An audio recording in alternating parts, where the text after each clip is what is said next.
शेंगदाणे, ही मोठी वाटी शेंगदाणे घेतले आणि त्याच वाटीने अर्धी वाटी चणा पीठ घेतले, 2 चमचे तांदळाचं पीठ, थोडंसं 1 चमचा कॉर्नफ्लावर आणि पाव चमचा बेकिंग पावडर, थोडासा हिंग, आपली बेडगी मिरची आणि लाल तिखट थोडंसं घेतलंय, 1 चमचा, पाव चमचा हळद आणि थोडासा आपला गरम मसाला घेतलाय. तर दाणे ना निथळायला ठेवलेले बाउलमध्ये घेऊ. आता आपण त्याला अगोदर असं मीठ लावून घेऊ. 1 चमचा मी मीठ लावलंय. त्यानंतर चणा पीठ घ्यायचं,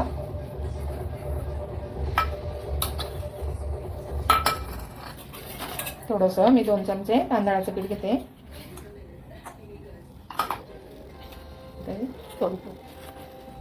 कॉर्नफ्लावर घेतलाय मी 1.5 चमचा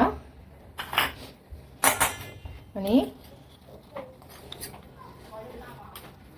थोडासा पाव चमचा बेकिंग पावडर घेते मी, पाव चमचा हिंग, 1 चमचा लाल तिखट बेडगी मिरची आणि थोडीशी हळद पाव चमचा आणि आपला गरम मसाला.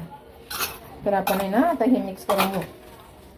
थोडं थोडं पाणी घ्यायचं, मिक्स करायचं. मी अगोदरच हे आपलं मीठ लावून घेतलेलं आहे. आता वरून पण थोडंसं उरलेलं मीठ मी थोडंसं असं टाकते आणि आपण आता काढून घेऊ चांगलं. थोडं थोडं पाणी घ्यायचं, जास्त ओलं नाही करायचं. हे बघा असं आपलं पीठ असं आता पीठ काढून झालंय. आता आपण करायला घेऊ. तेल तापत ठेवलंय. हे बघा तेल आपलं हे झालंय. आता आपण एखादा टाकून बघू. तेल आपलं चांगलं चाललंय, तापलंय. आता आपण सोडू त्यामध्ये आणि बारीक गॅसवर कुरकुरीत होईपर्यंत तळून घ्यायची.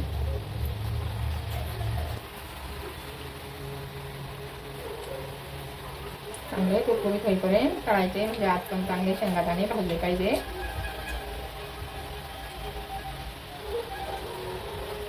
अशी खोल कढई घ्यायची, थोडे थोडे तळायचे म्हणजे चांगले कुरकुरीत होतात.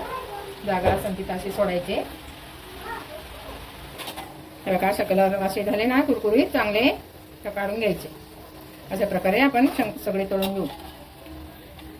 बघा असं तेलने काढायचं, असे चाळणीत काढायचे.